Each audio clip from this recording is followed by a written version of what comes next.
Tonight, a raging fire rips through multi-million-dollar homes at an Ontario construction site.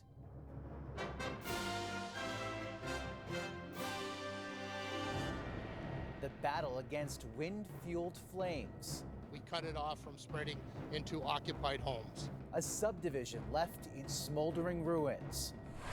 New labor turmoil as more federal workers vote to strike. We're living paycheck to paycheck. Crucial services to Canadians on the line with the income tax deadline inching closer.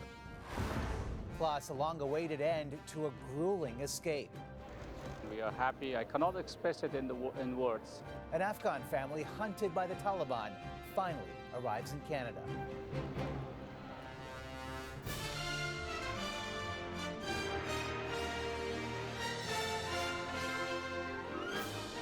CTV National News with Omar Sachedina. Good evening, everyone. They were just months away from moving into their brand new houses under construction. But tonight, homeowners in Ontario are coming to terms with a dream dashed and completely destroyed. Ferocious flames swallowed multiple properties that were selling for more than $2 million each. The fire so aggressive, it took a crew of 50 more than 2.5 hours to bring it under control. CTV's Heather Wright on what made the fight so challenging. Thick black smoke filled the air this afternoon as fire ripped through a subdivision just north of Toronto. Once the crews arrived on scene, they determined we had 3 buildings on the west end of the site on fire. Due to the wind and the temperatures today, it did spread to the adjoining buildings. At least 20 homes were destroyed, more than a dozen damaged. All of these houses in Vaughan, Ontario were under construction, but neighbors nearby watched as the fire jumped from home to home. Very, very high flames blowing easterly and northerly, and embers flying. It's very, very strong flames. They're moving very fast. At one point, people living across the road were told to prepare for evacuation if the fire continued to spread. We've only been here less than a month, and I thought it was bad luck. Hopefully it isn't. Hopefully this is over. Hopefully the worst is behind us. Crews were able to get it under control. Still, dozens of homes will need to be torn down. Without wind, you may get the opportunity to control it to 3 or 4 homes, but in homes under construction, the spread is very rapid. It's still not clear what started this fire. The Ontario Fire Marshal is investigating. According to the builder's website, the properties were selling for more than $2 million, with a move-in date set for later this year. More than 50 firefighters responded, along with police and paramedics. No one was seriously injured, though several firefighters had to be treated for minor burns, and one was taken to hospital as a precaution. Heather Wright, CTV News, Vaughan, Ontario. And another major fire in Indiana at a plastics recycling plant has forced thousands to evacuate over concerns of thick black smoke spewing toxic fumes and harmful debris. Here's CTV's Joy Malbin on the continuing danger. This massive inferno sending toxic smoke in the air is so large it could even be seen from space. Satellite images show the fire is still raging at a factory used to store plastics and recycling materials and has also spread to other buildings. The smoke is definitely toxic. If there's a lot of smoke, they need to get out of it. The fire marshal says a host of chemicals are in burning plastic. Air quality teams are on the scene evaluating just how toxic it is. These are very fine particles, and if they're breathed in, can cause all kinds of respiratory problems. Burning of the eyes, tightening of the chest, it could aggravate asthma, it could cause bronchitis and all kinds of things. 2,000 people were ordered to evacuate and those downwind told to shelter in place. I'm still worried because they're telling us they don't know what was burning. Well, I've always said that place is going to go up in flames one day, and it sure did. City officials say they knew this was a fire hazard. The mayor blames the property owner, warned several times over safety violations. This business owner had previously been cited by our Unsafe Building Commission and given an order to clean up the property. That order was ignored. People are on edge, comparing this to another Midwestern disaster when a Norfolk train derailment sent toxic fumes up in the air in East Palestine, Ohio, last February. U.S. President Joe Biden called Indiana's governor pledging full federal support. Officials say the fire may be contained, but it will take several days to burn out. Omar? All right, Joy Melvin in Washington tonight. A standoff tonight in Ottawa where another 120,000 federal workers voted in favor of a strike mandate. That means they could walk off the job anytime over the next 60 days. CTV's Annie Bergeron-Oliver with what's on the line. Nearly half of all federal public servants could soon be off the job and on the picket line. An overwhelming majority of our members have told us they can't wait any longer, and they are prepared to strike to secure a fair deal that won't see them fall behind. As of today, 120,000 workers employed by Treasury Board are in a legal strike position. Most administer programs and services like employment insurance. Others work as tradespeople, cooks, and secretaries. Their union says the majority of them make between $40,000 and $65,000 a year. They want a 13.5% raise over 3 years. Treasury Board is offering 8.25% over 4 years. We have some of the lowest paid workers within the federal public service, and those workers are currently relying on food banks in order to feed their families. The workers want a raise to match inflation at a time when many Canadians are struggling with an affordability crisis. It's estimated a 4.5% raise for every full-time position would cost taxpayers about $20 billion over 4 years. There are a whole lot of Canadians that are really struggling. I mean, they're having trouble making ends meet, and anything that makes affordability more of a problem is not going to be received well. It's not going to be popular.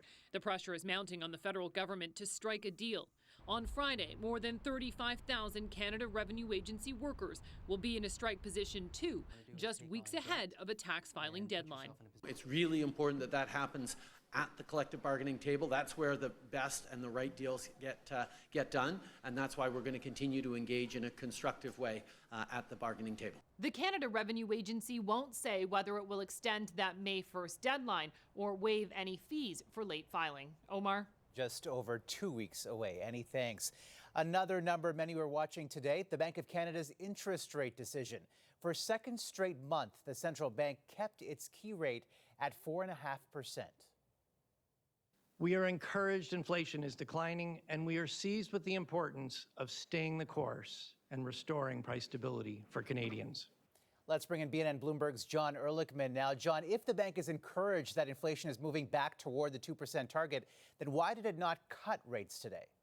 Well, the bank, Omar, is in a tricky spot. You're absolutely right. All those interest rate hikes we've seen over the last year have had a cooling effect on inflation. The problem is prices are still above normal levels. And the longer you've got above average inflation, the greater the challenges for the economy. Take the jobs market. If people are having to spend more every day, at a certain point, you start asking for higher wages. So you can see how inflation can be a longer term issue. The bank is hoping if they can keep rates higher for a longer period of time, maybe inflation continues to come down and we get a so-called soft landing. That's what they're hoping for. We'll ultimately see what happens. John, you brought up jobs. Let's talk about houses now. What does this announcement today mean for the spring real estate market?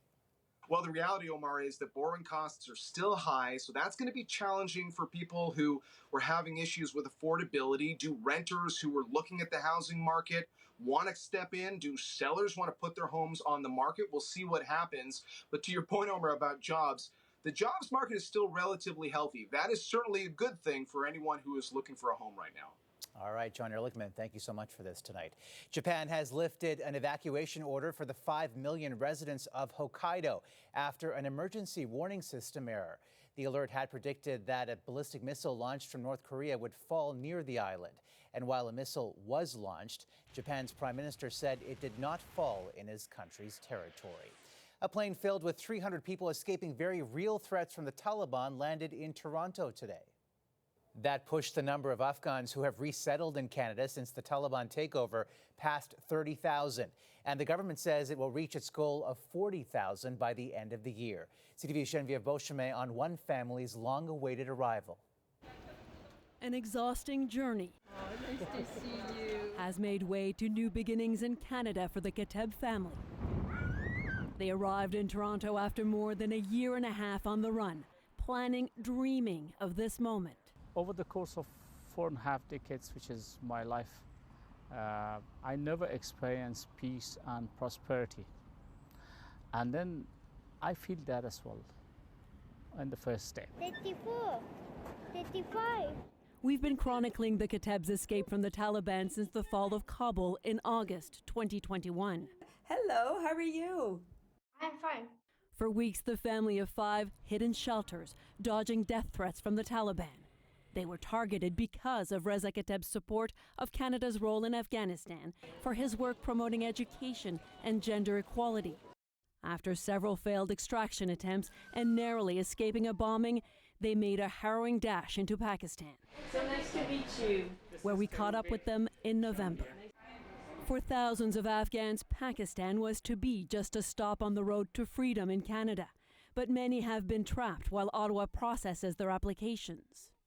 The Kateb's life was on hold in Islamabad for 547 days before they finally got the green light to board a flight. It's a big day for the family. They are going to start like their life and they are going to take a breath. Canada has gained a loyal, extremely bright and intelligent family.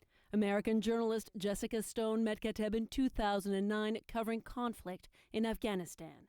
She says he helped guide her to stay safe, and she helped him as he made his way to his new home. He's passionate about women's rights and minority rights. You're very lucky to have him.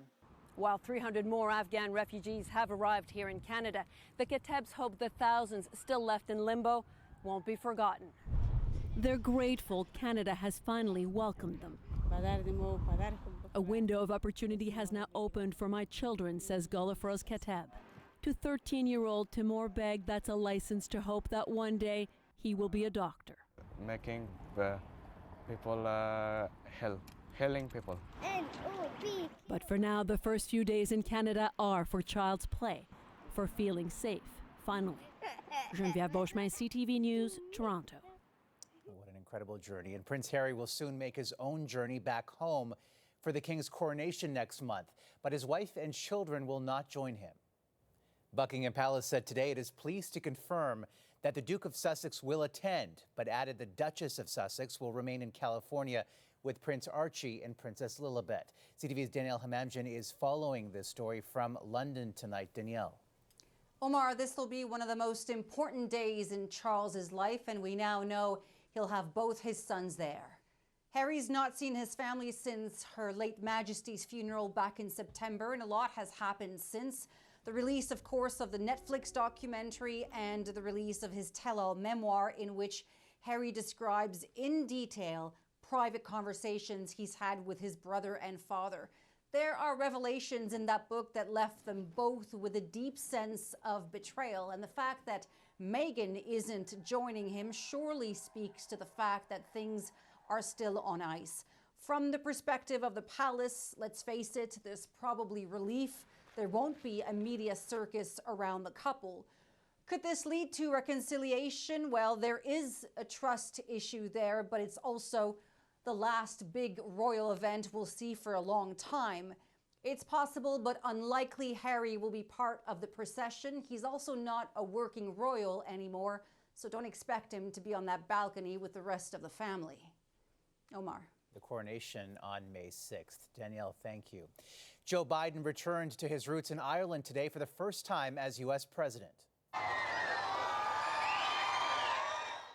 Rain did not stop crowds in this small town from lining the streets to welcome Biden, an Irish Catholic who said being there felt like home. You know, when you're here, you wonder why anyone would ever want to leave. Earlier, Biden met British Prime Minister Rishi Sunak in Belfast during a brief stopover in Northern Ireland, 25 years after the U.S. brokered the Good Friday Agreement, the pact that ended decades of sectarian violence in the region. Coming up after the break. It doesn't feel real. It feels like a nightmare. The sudden death of a 38-year-old former pro hockey player at a BC rink. Plus, now it's absolutely destroying cars. Pothole season from Canada to California.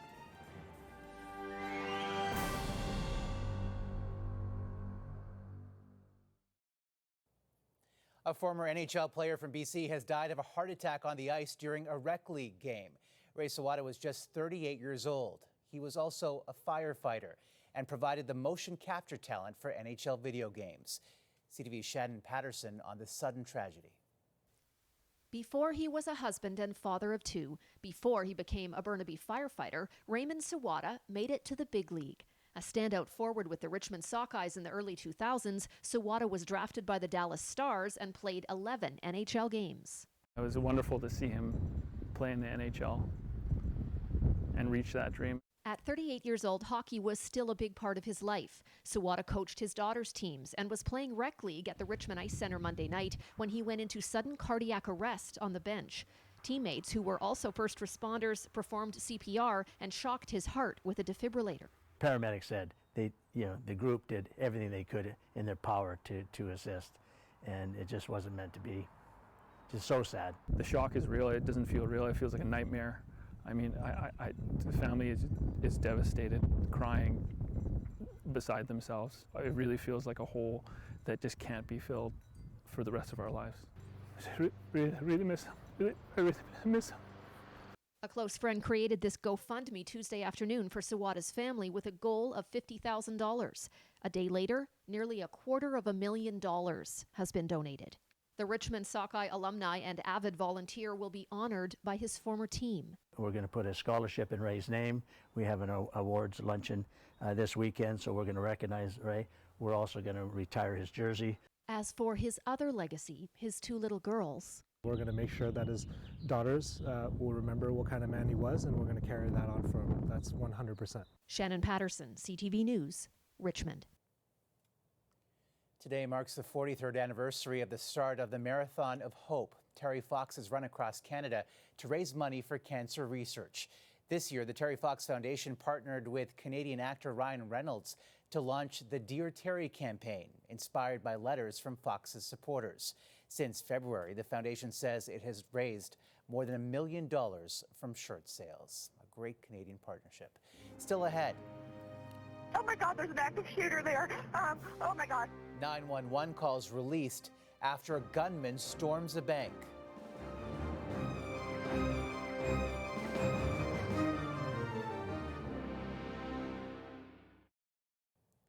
Police in Louisville, Kentucky have released the frantic 911 calls of Monday's bank shooting rampage that left 5 people dead and 9 injured. Oh my God, there's an active shooter there. Oh my God. A bank employee across the city watched it unfold on a video conference call. How do you know you have an active shooter on the site? I just watched it. Others inside called with more chilling details. 8 or 9 people have been shot. Uh-huh. Are you with any of them? Yes, but I'm in a closet hiding. Is that shots fired? Yes. Okay, just stay quiet.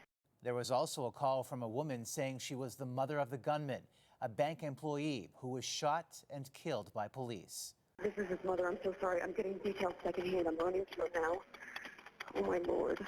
She'd heard from her son's roommate that something was wrong. He's non-violent. He's never done anything. Please. Okay, and you don't believe he owns guns? I know he doesn't own any guns. She was unaware that he'd bought a rifle nearly a week before the killings. We remember Juliana Farmer. And there was a public memorial in Louisville today in honor of the victims. A young Tennessee lawmaker expelled from the State House of Representatives after leading a gun control protest has been reinstated. And now, even though one battle has ended, another fight is intensifying. Here's CTV's Richard Madden. A triumphant Justin Pearson celebrating his return to office, officially becoming a state lawmaker again. People power, just send us back! Yeah! County commissioners reinstated him back to the Tennessee legislature 1 week after the state Republican majority voted to expel him. They tried to kill democracy. They tried to expel the people's choice and the people's vote. And they awakened a sleeping giant. Pearson and his Democratic colleague Justin Jones were ousted after joining a protest inside the chamber calling for tougher gun laws. Their actions followed the recent deadly school shooting in Nashville that killed 6 people, including 3 children. Jones was reappointed and returned to his seat Monday as supporters cheered him on. No expulsion, no attempt to silence us will stop us. Their historic expulsions and full circle returns have elevated the pair into national political figures, and their demands for tougher gun laws are gaining momentum. We're cried out. We don't need a day to mourn. We need a day of action. Tennessee's governor responding with an executive order to strengthen background checks and supporting laws to confiscate guns from those deemed a threat. I believe that this will protect victims, that it'll hold dangerous people accountable and away from firearms, and that it'll preserve constitutional rights at the same time. As America's epidemic of gun violence worsens, calls for action are growing louder. Richard Madden, CTV News, Washington. After the break, rattle and roll. I've never seen it this bad in my life. That sinking feeling of pothole season.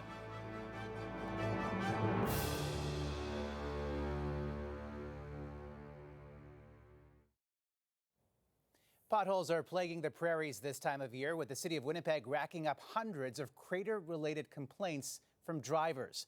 But as CTV's Manitoba Bureau Chief Jill Makashon reports, the holes are also hitting Hollywood.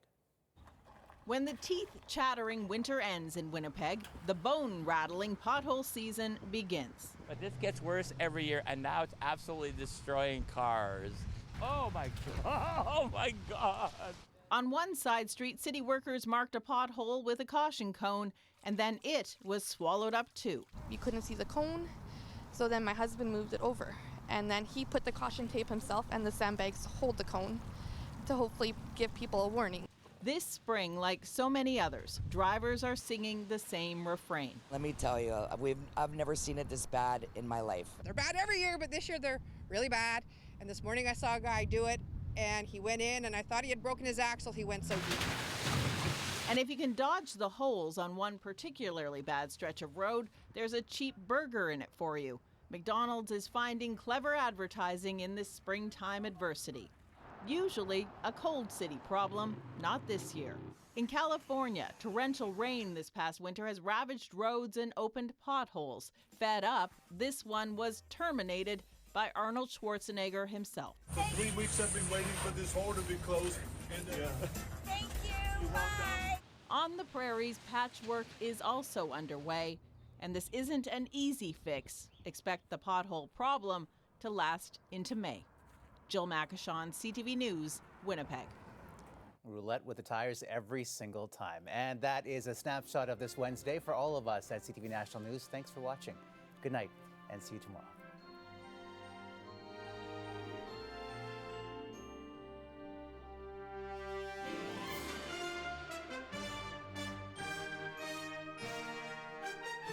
CTV National News, Canada's #1 newscast.